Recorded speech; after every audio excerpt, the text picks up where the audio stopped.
Let me tell everybody who this guy is. Okay.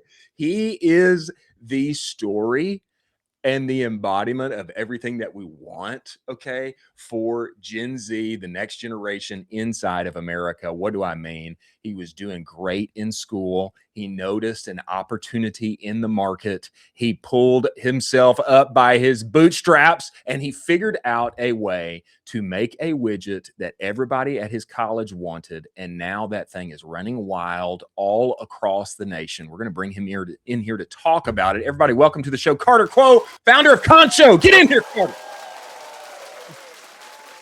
Thank you all for having me. Yes, brother. Wow. Love that. Must. Yeah, and that hat there on your head, Carter, says it all.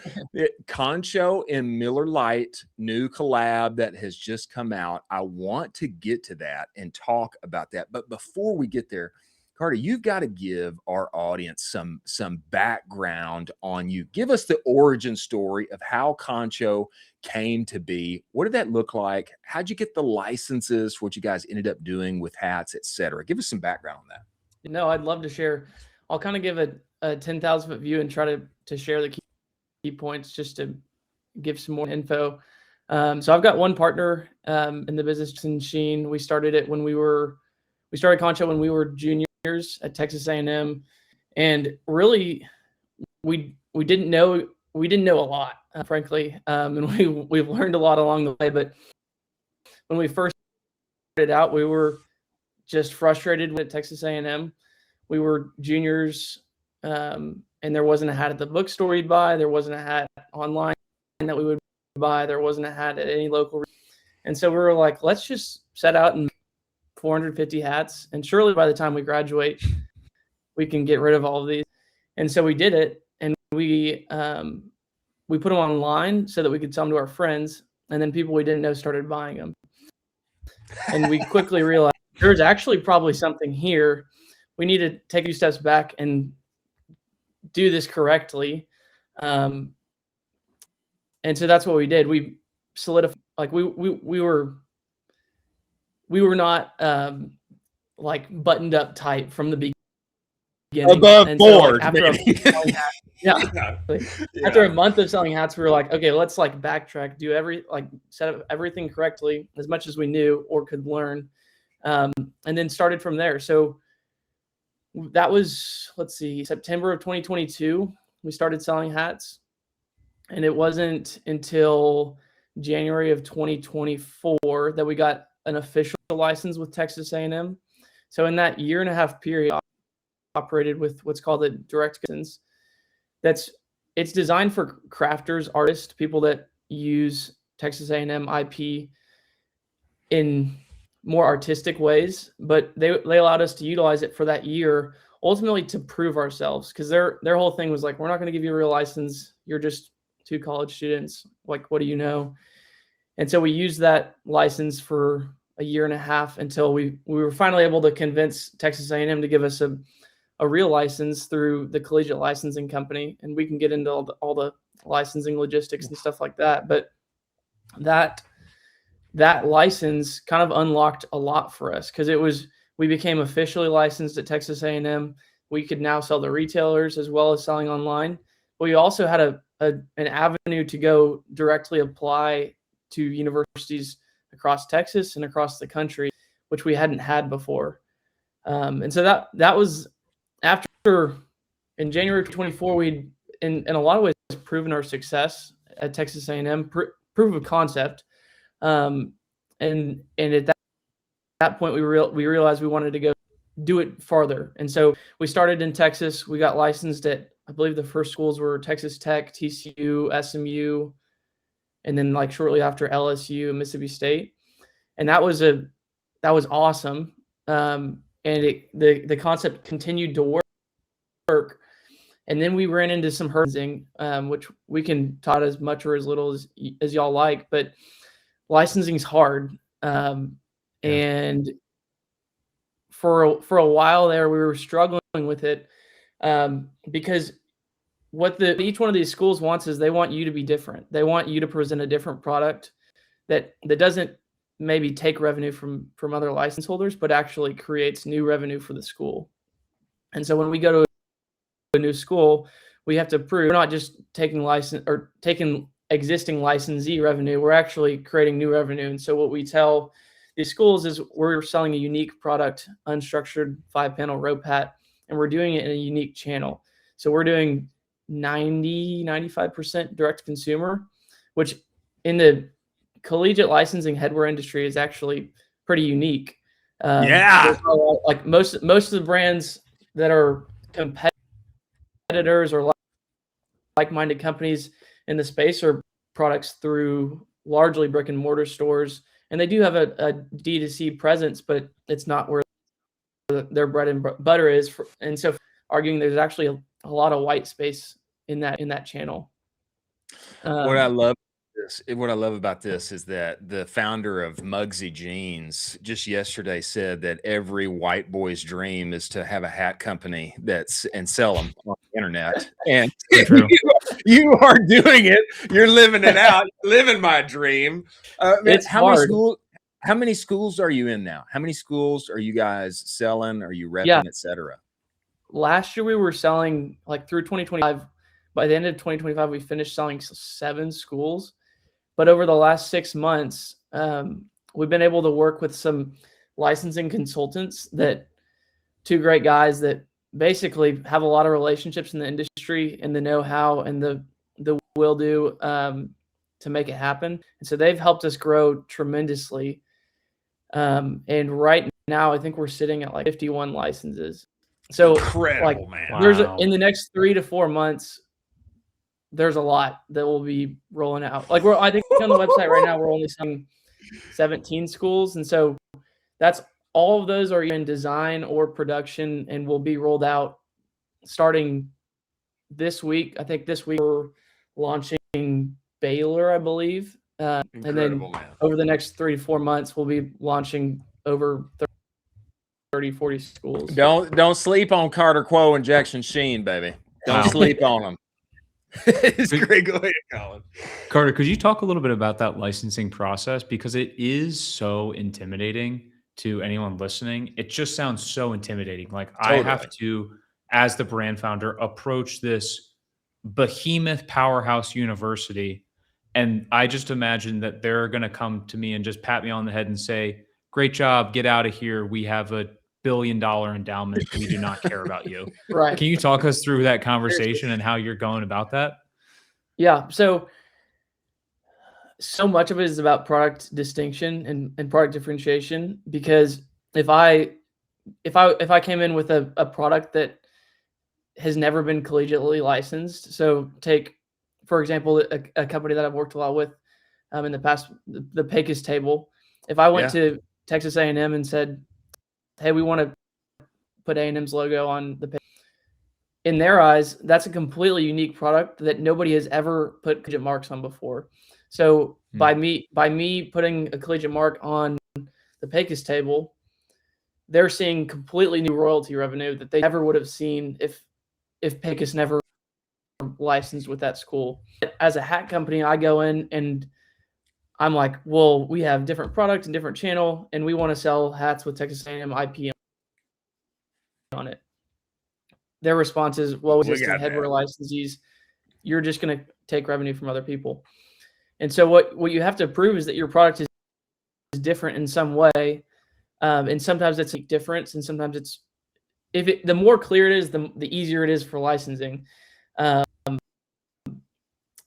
mean, logistically, to take a step back, the collegiate licensing company manages almost every university's intellectual property. There's a couple other groups. Affinity is one. They do a few schools, and then also some sororities and fraternities. Then there's another one, like Fanatics has their own licensing management. But for the most part, the CLC is the big dog, and they hold almost everybody's IP. And so through them, you can actually directly apply to all these schools. And it's an application process. I mean, you put in marketing plan, you put in all your company information, you put in all your factory disclosure. It's an extensive process, but ultimately they're just a filter for the school. So they're gonna review your license. They're gonna provide most of the time a recommendation to the school, and then the application is still gonna end up on the desk of the licensing director at that school. So at some schools it's a licensing director that sits in athletics. Sometimes it's at admin. Sometimes it's marketing. It can be in different parts of the school. Some of them have one person that does all of it. Some of them don't even have a licensing director, and some of them have 4. Each school is so widely different because of the scale of different schools. You take someone like Texas A&M or Texas, and you compare it to a smaller private school. They still have intellectual property, but they don't protect it in the same way. And they're also thrilled. The smaller schools are thrilled if fake merch or products with their logo. Like there's people that have come to us that are asking us to make hats for their school because they don't have enough. Baby. So it depends on who you're working with, really. But I think in a lot of ways, that's been one of our approaches, is to work with more and more schools that are smaller to get our name out there. Because we started with 7 really big schools, and then to continue that path forward, we had to go license some smaller schools that still do well, and depending on their location, can often even do better than a much larger attendance or enrollee school. Wow. That's so interesting, man. I think this is exactly why you guys are winning and will continue to win, is because you're invested to the point that you're just going to do and go through all of the hoops and figure it out in the messy bureaucracy of every behemoth or small university that exists, and just continuing to jump through all of those hoops. That's the process that a lot of people just won't go through. They just won't do it. And in addition to you guys like knowing what college students, cool 20-somethings, and hopefully a few of us that are still in their 30s want to wear. I mean, knowing that and going through the hoops, I think, is why you guys are winning. And man, it looks like you guys have expanded. You've expanded beyond colleges now. Number one, I saw that you've got a collab with Bassmaster, which, if you haven't grown up fishing in East Texas like I have, then maybe that doesn't mean that much to you, but I love that, bro. When I saw that, I said, man, Carter has made it. Okay, he's got a collab with Bassmaster. And then Miller Lite, man, the one that you're wearing on your head right now. Man, tell us about that. How did it happen? How did it arrive? That's incredible. Yeah. So, I mean, in the same way that all these colleges have intellectual property that they license out, there's just as many brands and different organizations that also have IP. Some of them license it for a cost. Some of them don't even really care. And like we're talking about some of the smaller schools, some of them are thrilled that you would even just promote their intellectual property. And so it kind of just depends on like who you're working with, what that relationship looks like. But for us, for the 2 you mentioned, Bassmaster and Miller Lite, those were both like crazy enough and like very thankful that it happened. Those are 2 people that actually reached out to us Incredible, man. about doing like a collaboration. So I think Bassmaster, they were doing an overhaul of their whole Bassmaster Classic and trying to redo the whole website, redo all of their merch. And so for us, that's actually, it's an investment on our end because we're carrying the cost of that inventory and then selling it. And we do have a royalty fee that we pay to them. But in their eyes, they're not bearing any inventory cost. We're promoting their brand. We're selling those hats. They bought some from us. It's a win-win for both of us because we get to work with an awesome brand like them and promote it. And they have some royalty revenue and also just more brand exposure. And then for Miller Lite, they reached out, late last year to sell, because they were trying to work with more Texas brands to celebrate their 50th anniversary. Yeah, baby. And so they're doing on their end, they're doing a giveaway of hats. I think they're giving away, but they purchased a bunch of hats that we designed and produced on their end for a sweepstakes that they're running on their website and social platforms. And then they also allow to to turn around and sell the hats we produced on our website. So it was an awesome deal. We've been really pumped about it, and it's just one of those things along the way that's you never would have expected, but it's awesome. That's incredible. Boy, licensing and partnerships and collabs. I mean, isn't that incredible, Colin? I mean, That's unreal. It's unreal. Carter, how old are you? I'm 23. Come on, bro. Come on, baby. Crazy. Let's go, Carter. Let's go, baby. Crazy to do yeah, that's unreal at 23 to be like, yeah, I have like 60 licenses. That's unbelievable. Do you have a dream IP that you're like, there's a, the girl in the red dress, your dream IP that you would just love to partner with, or just that's the one you've always been, that's your white whale? I think Chris might know what it is. I know it's the Texas Longhorns, baby. It's got to be. It's embarrassing for me to say that because I'm an Aggie that went to Texas A&M. But having grown up in Austin and now living here in Austin, and the company's based in Austin, and knowing the power of their fan base, and beyond just their like students, alumni, like just the fan base in general in the city of Austin, that's a license that we've been going after since May of 2024. We had our first in-person meeting with their licensing director, and we've been knocking on their door ever since and trying to do everything we can, jump through all the hoops we can to make it happen. And we haven't closed it yet. Bro, I'd like to hope that it's a matter of time. But we'll see. Brother, I think somebody over there's got a direct connect to Matthew McConaughey, the Minister of Culture. I would think we could pull a string or two. I mean, we got to pull that card, brother. We got to make that happen. Pull that card. Yeah. That would be incredible. And you know what? McConaughey needs to be wearing that, baby. We need pictures of him everywhere rocking that Concho and Texas collab there, man. That's incredible. Yeah. That's amazing. When I think of you guys, Carter, and I think that date that you just mentioned, we've been going after Texas since 2024, and we're still after it, meeting with them, etc. Brother, that is why you're going to continue to win. Yeah. And man, when I think about you guys, I just think hardcore SEC country college football to the core. I mean, it's Miller Lite, it's Pecos tables, it's football, it's Saturday mornings. I want to see you guys on. I want to see you guys on game day on Saturday mornings with Pat McAfee rocking this thing. I mean, it's just. I mean, it's a match made in heaven. I feel like that's where we need to go to. In addition to McConaughey. Yeah, absolutely. That's kind of been one of the things we've been talking about lately is for the longest time we've been able to be pretty successful just running a lot of ad spend through Meta and Google and email campaigns and more traditional marketing.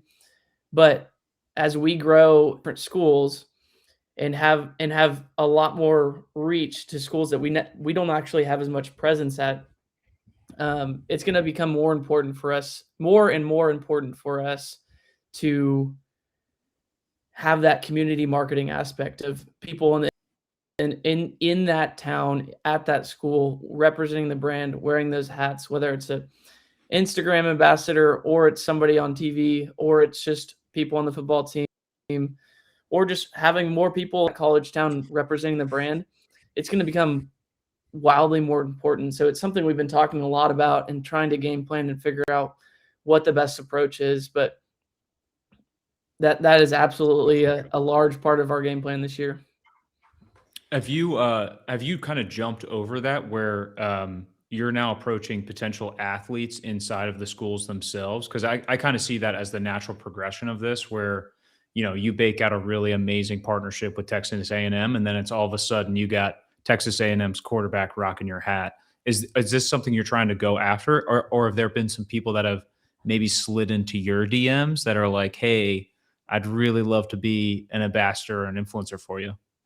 Yeah, we've definitely had a handful of people reach out. We've started really just this year reaching out, making an effort to reach out to different people. It's hard with all of this changing with NIL and everything.